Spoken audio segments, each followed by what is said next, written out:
1. A plan of action.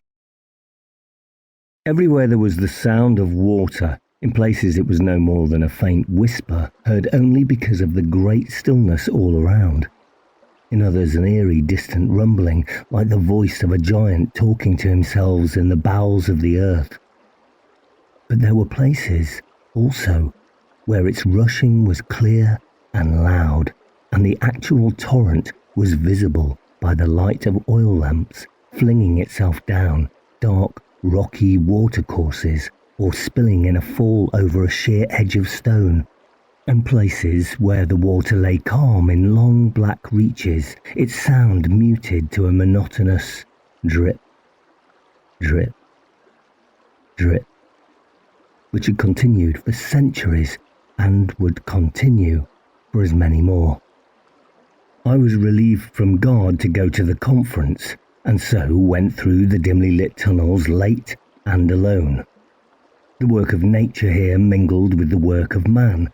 The earth's convulsions and the action of long dead rivers had hollowed out these caverns and channels in the limestone hills. But there were marks of the ancients too. Men had been here in the past, smoothing uneven floors, widening narrow gaps, sinking handrails into an artificial stone to aid and guide the traveller. There were also long rope-like cables which had once carried the power called electricity to light bulbs of glass along the way. Our wise men, Beanpole had told me, had learned the means of doing this again, but needed resources that were not available to them here, nor would be, perhaps, while men were forced to skulk like rats in the dark corners of a world governed by the tripods. Those huge metal monsters who strode on 3 giant legs across the face of the earth. I have told already how I left my native village at the urging of a strange man who called himself Ozymandias. This happened during the summer, which was to have been my last before I was presented for the capping ceremony. In that, boys and girls in their 14th year were taken up into one of the tripods and returned later wearing caps, a metal mesh that fitted close to the skull and made the wearer utterly obedient to our alien rulers. There were always a few whose minds broke under the strain of capping, and these became vagrants, men who could not think properly and who wandered aimlessly from place to place. Ozymandias had posed as one of them. In fact, his mission was to recruit people who would fight against the tripods. So I went, with my cousin Henry, who also lived in my village, and later with Beanpole. A long journey to the south.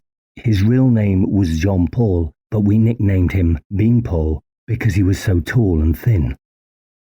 We arrived at last at the White Mountains, where we found the colony of free men Ozymandias had spoken of. From there, the following year, 3 of us were sent as a spearhead to penetrate into the city, from which the tripods came and learn what we could of them. Not quite the same 3, however. Henry was left behind, and in his place we had Fritz, a native of the land of the Germans in which the city stood. He and I had got into the city, served as slaves of the masters, monstrous 3-legged, 3-eyed reptilian creatures who came from a distant star and learned something of their nature and their plans. But only I had escaped, plunging through the drain of the city into a river, and from there being rescued by Beanpole. We had waited, hoping Fritz might do the same, until, with snow falling and winter coming on, we had been forced to return, heavy-hearted, to the White Mountains. We had reached them to find the colony had moved. This had been the result of a prudent decision by Julius, our leader.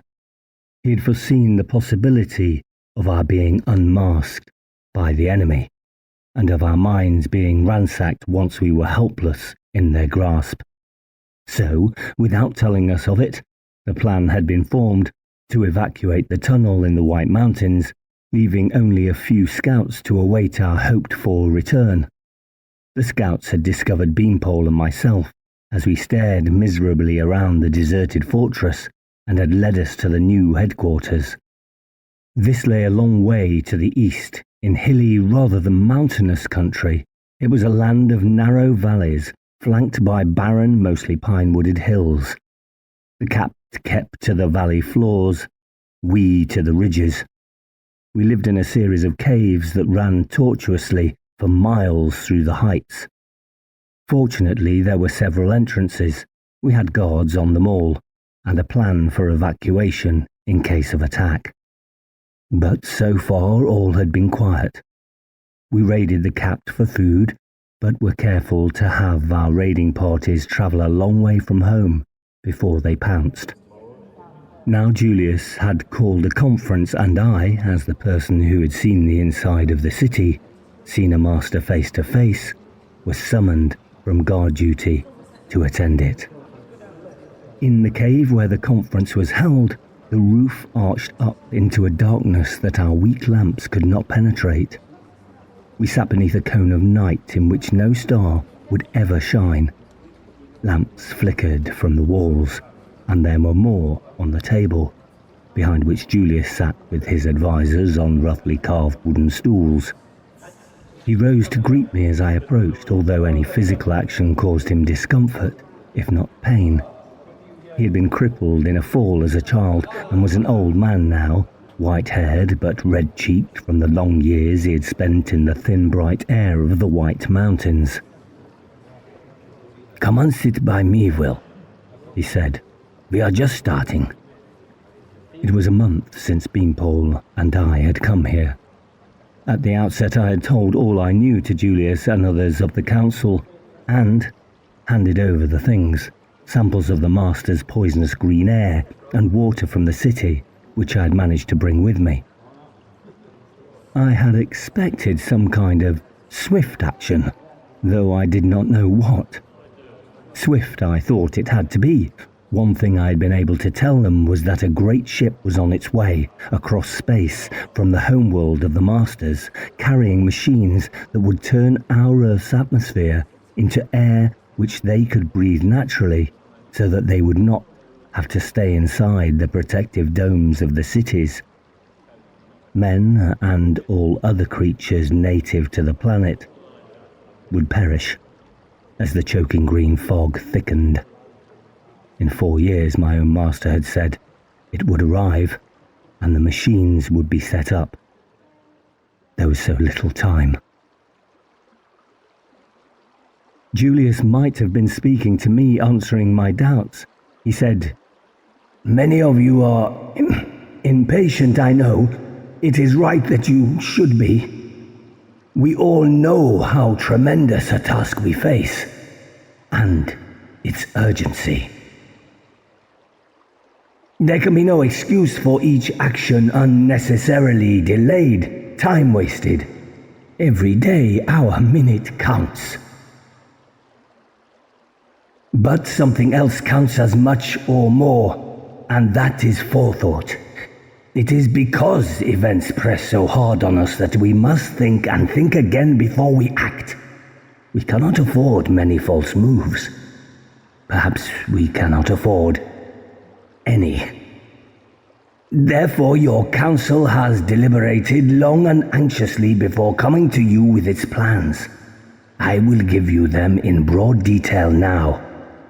But each one of you has an individual part to play, and that will be told you later."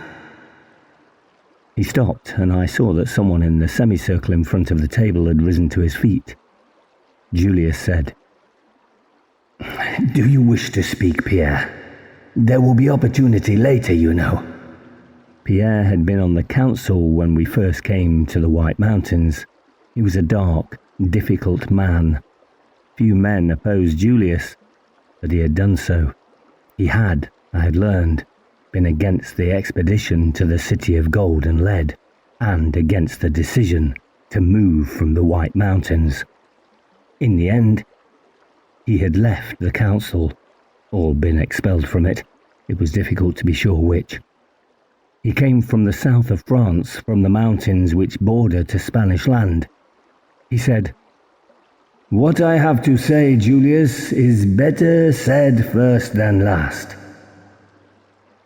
Julius nodded. "Well, say it then." "You talk of the council coming to us with its plans. You talk of parts to play, of men being told what they must do. I would remind you, Julius, it is not capped men you are talking to, but free. You should rather come to us asking than ordering. It is not only you and your counselors who plan how to defeat the tripods. There are others who are not lacking in wisdom. All free men are equal and must be given the rights of equality. Common sense as well as justice demands this." He stopped speaking, but remained on his feet, among the more than 100 who squatted on the bare rock. Outside it was winter, with even these hills mantled with snow, but as in the tunnel, we were protected by our thick blanket of rock. The temperature never changed here, from one day or season to another. Nothing changed here. Julius paused for a moment before he said, "Free men may govern themselves in different ways. Living and working together, they must surrender some part of their freedom. The difference between us and the capped is that we surrender it voluntarily, gladly, to the common cause. While their minds are enslaved to alien creatures who treat them as cattle. There is another difference, also. It is that with free men, what is yielded for a time only. It is done by consent, not by force or trickery. And consent is something that can always be withdrawn." Pierre said, "You talk of consent, Julius, but where does your authority lie? In the council? And who appoints the council? The council itself does. Under your control. Where is the freedom there?" "There will be a time," Julius said, "for us to discuss among ourselves how we shall be governed.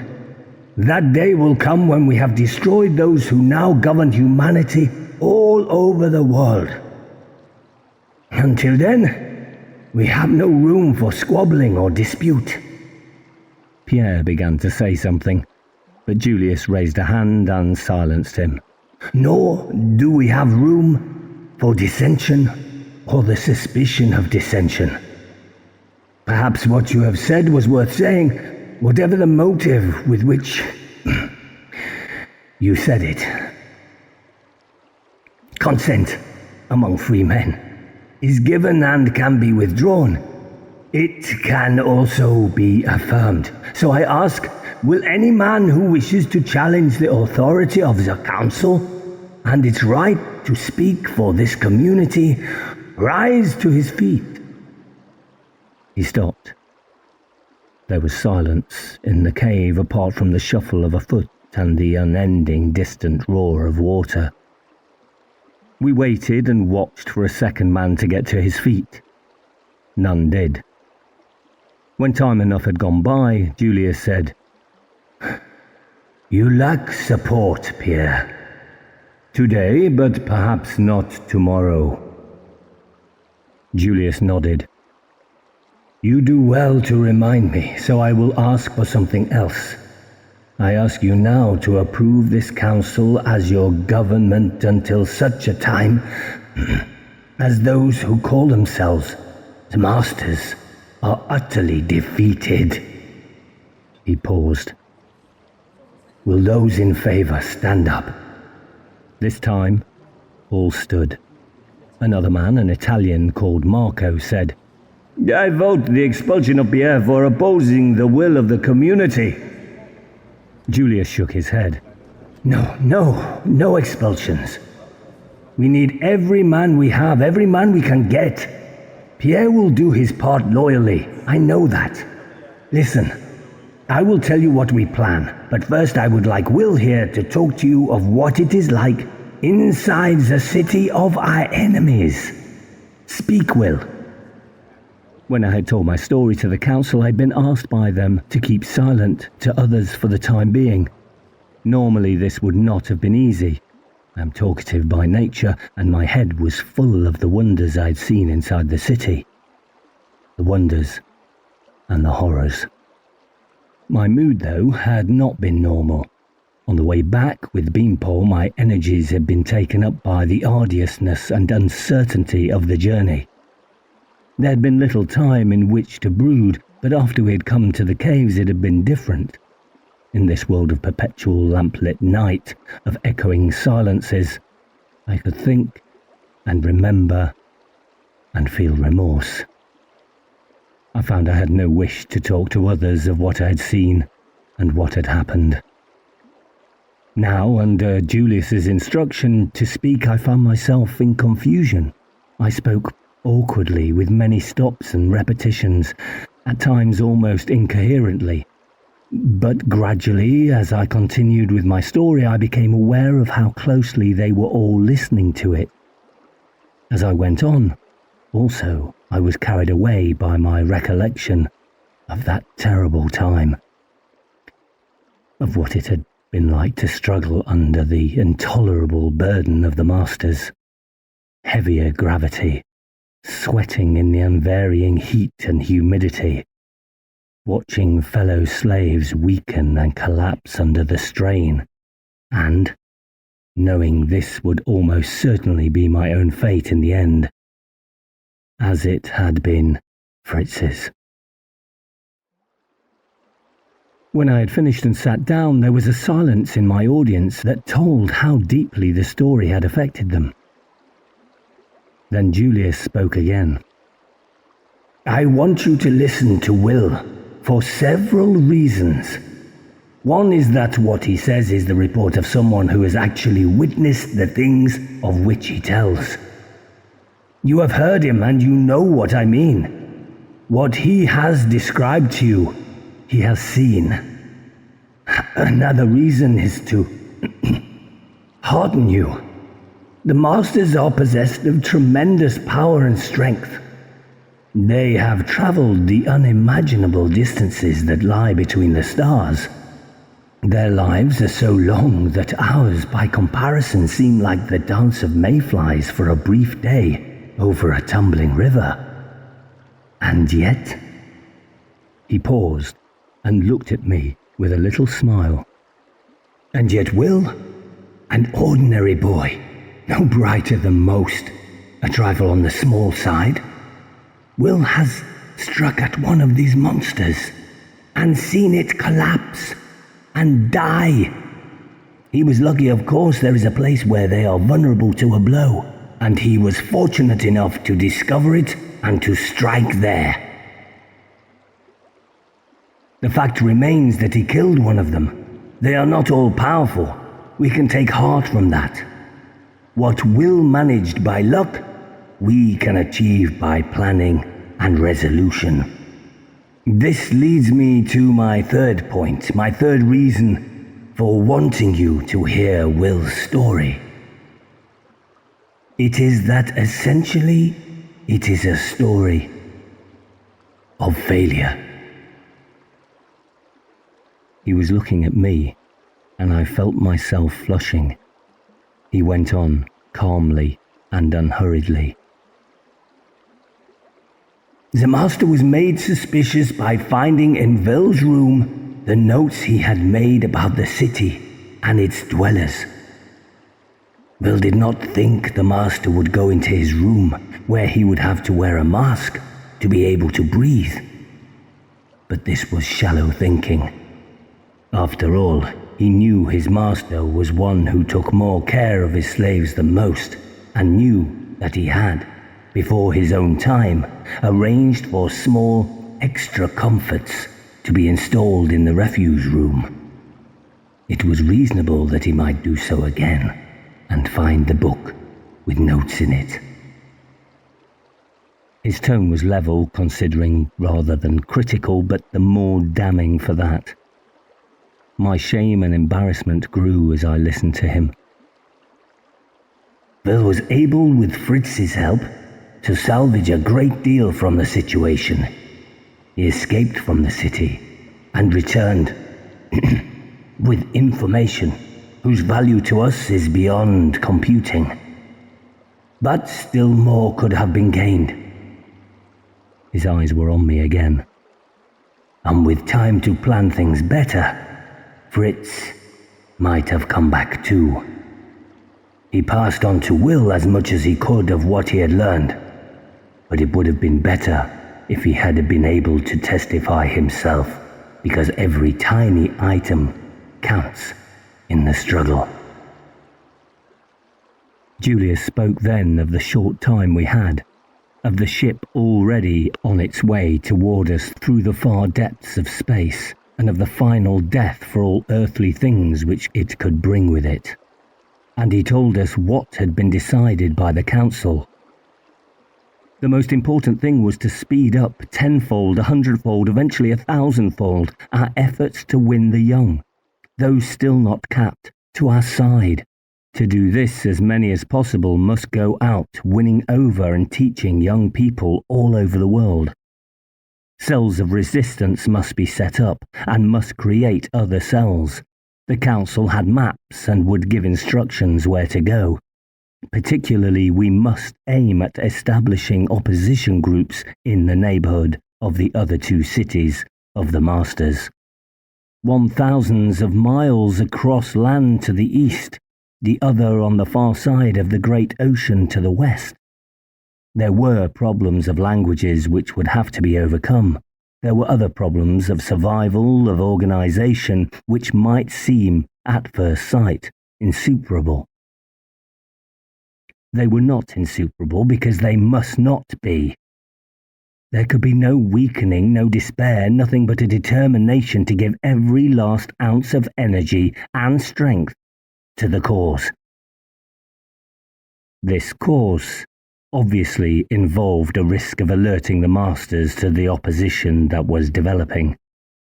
It was possible that they would not bother much about it, since their plan for extermination was so far advanced, but we had to be prepared for countermeasures. We must not have one headquarters, but a dozen, 100, each capable of carrying on by itself. The council would split up, its members travelling from place to place, only meeting occasionally and with due precaution. So much for the first part of the plan, the urgent need to mobilise all available forces for the struggle, and to reconnoitre and establish colonies within reach of all three enemy cities. There was another part, perhaps even more important. Means had to be devised for destroying them, and this would involve much hard work and experimentation. A separate base was to be set up, but only those allotted to it would know where it was. That was where our ultimate hope lay. We dare not risk its discovery by the Masters. Now, Julius said, I have told you what I can. Later you will be given your individual instructions, and things such as maps, which you may need to carry them out. I will ask now, are there any questions or suggestions? No one spoke, not even Pierre. Julius said, Then we can go on our ways. He paused.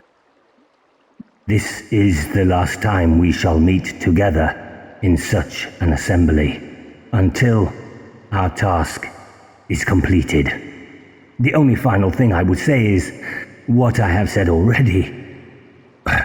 That which we have to do is a tremendous and frightening task, but we must not let it frighten us. It can be done. Yet it can only be done by each one giving his all. Go now, and God go with you. It was Julius himself who gave me my instructions. I was to travel to the south and east, posing as a trader with a pack horse, winning recruits and seeding resistance and reporting back to the centre.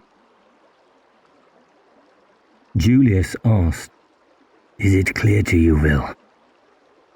"Yes, sir." "Look at me, Vil." I raised my eyes. He said, "I think you are still smarting, lad, from some of the things I said after you had told your tale to the assembly." "I realised that what you said was true, sir." "But that does not make it easier to bear. When one has told a story of courage and skill and high endeavour and finds it afterward painted a somewhat different colour." I did not answer. "Listen, Vil. What I did for a purpose.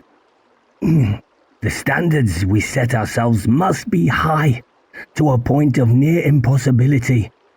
So I used your story to point a moral. That carelessness in one man can destroy us. That enough is never enough.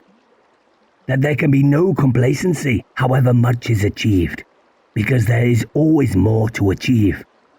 But I can tell you now that what you did, you and Fritz, was of tremendous value to us all."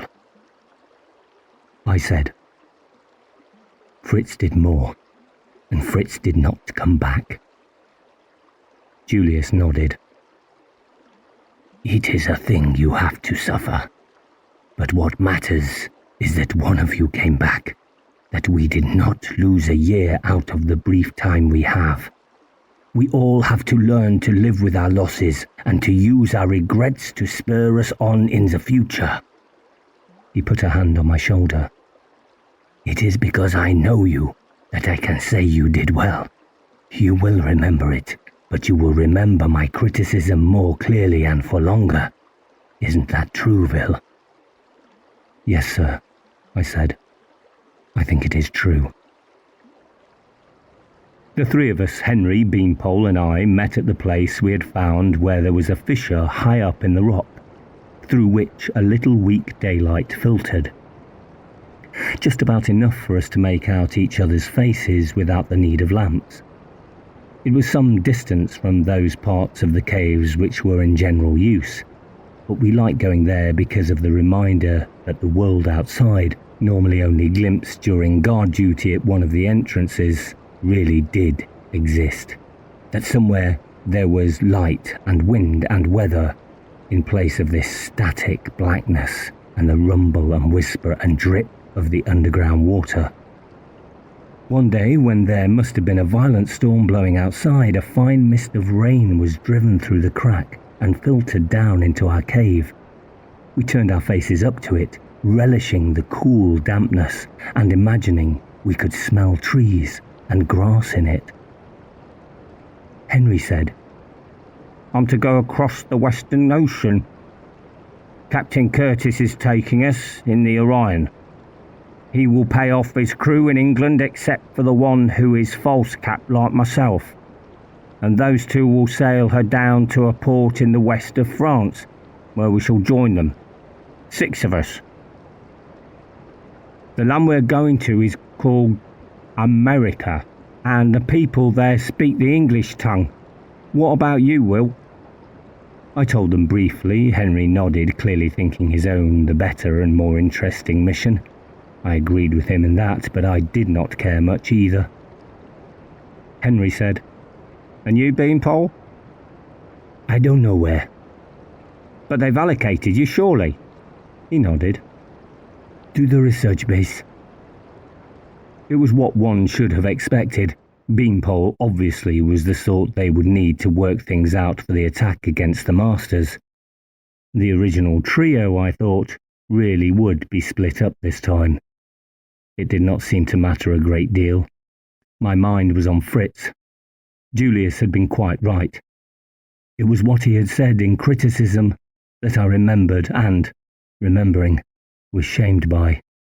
With another week or so to prepare, we might both have escaped.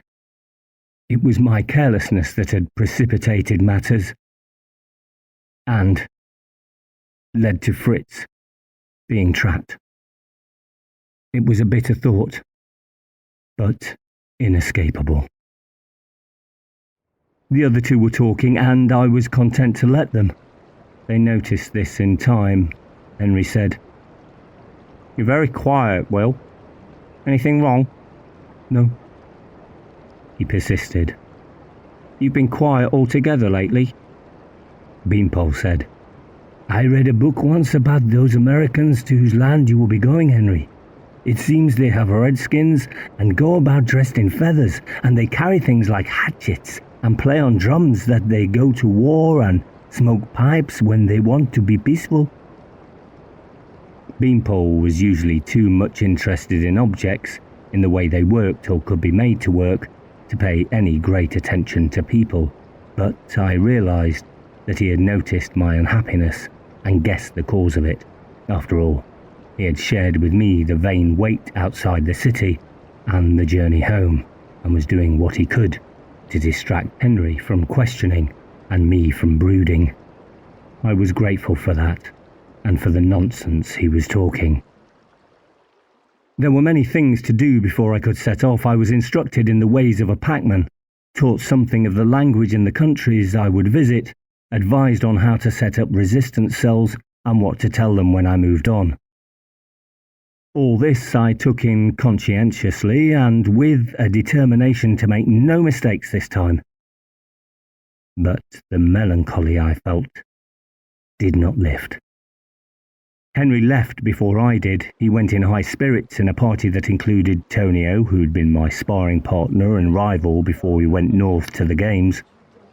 They were all very cheerful. It seemed that everyone in the caves was, apart from me.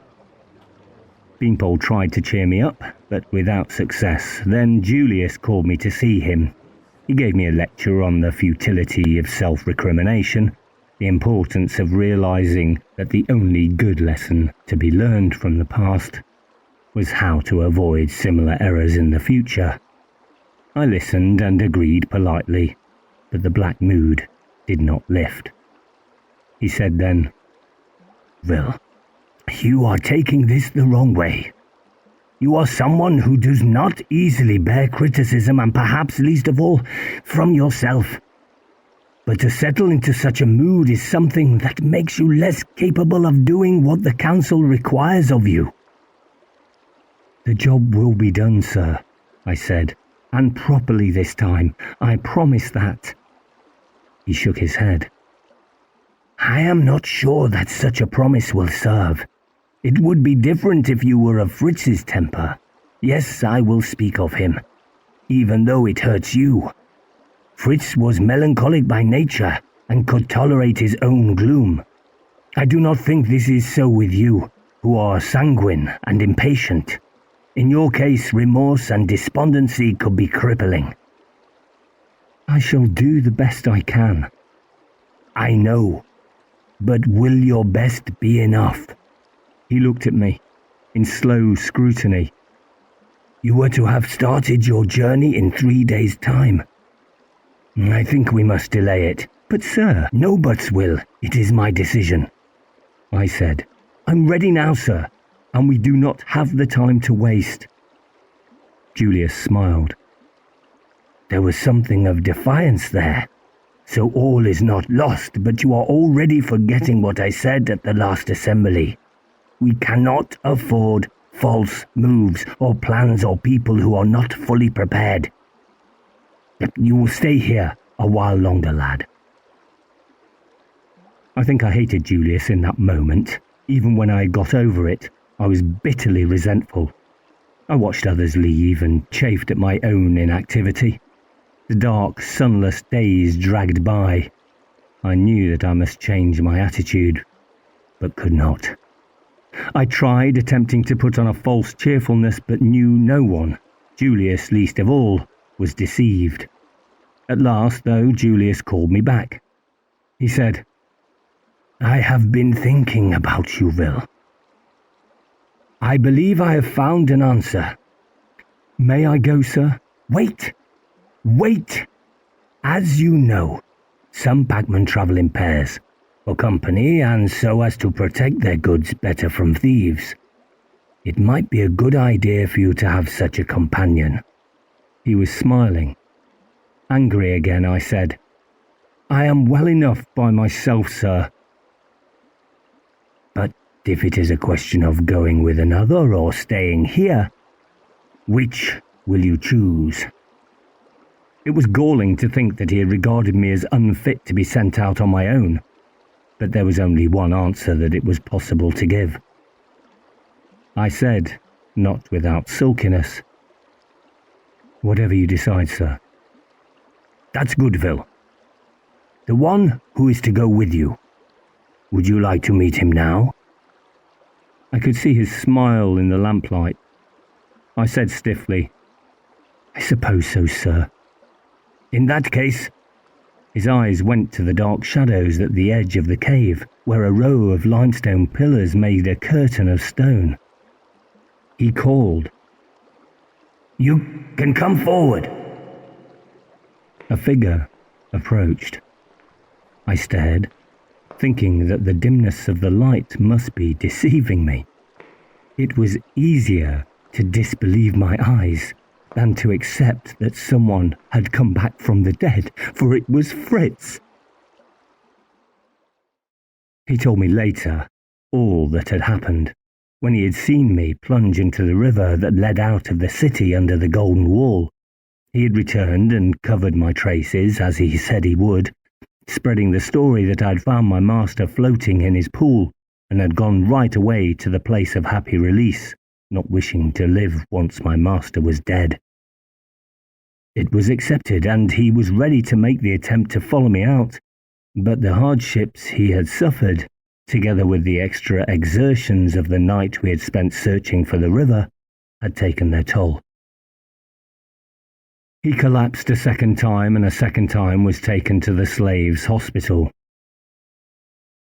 It had been agreed that if I got out, I should wait 3 days for him to follow.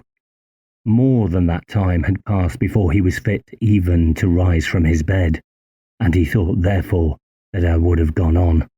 In fact, Beanpole and I waited 12 days before despair, and the coming of the snow drove us away. But Fritz could not know that. Believing this, he began, as was typical of him, to think the whole thing through again, slowly and logically. He guessed that the underwater plunge through the city's outlet vents must be difficult. It would have killed me if Beanpole had not been on hand to fish me from the river and knew the weakness of his own condition. He needed to build up strength, and the hospital offered the best chance of doing that. While he was there, he could avoid his master's beatings and the heavy tasks that normally were laid on him. He must, of course, be careful not to arouse suspicion that he thought differently from the other slaves, which meant that he had to calculate, with care, the length of time he could stay. He made it last a fortnight, shamming for the others a weakness which increased rather than diminished as the days went by, and then sorrowfully declared that he realized he could no longer serve his master as a master should be served, and so must die. He left the hospital late in the day, heading toward the place of happy release, found somewhere to hide till night fell, and then made for the wall and freedom. At first all went well. He came out into the river on a dark night, swam exhaustedly to the bank, and went south, following the route we had taken. But he was a couple of days behind us, and fell further behind when a feverish chill forced him to lie for several days, sweating and starving in a farmer's barn. He was still desperately weak when he started again, and not long after was halted by a more serious illness. This time, fortunately, he was found and looked after, for he had pneumonia and would have died without care.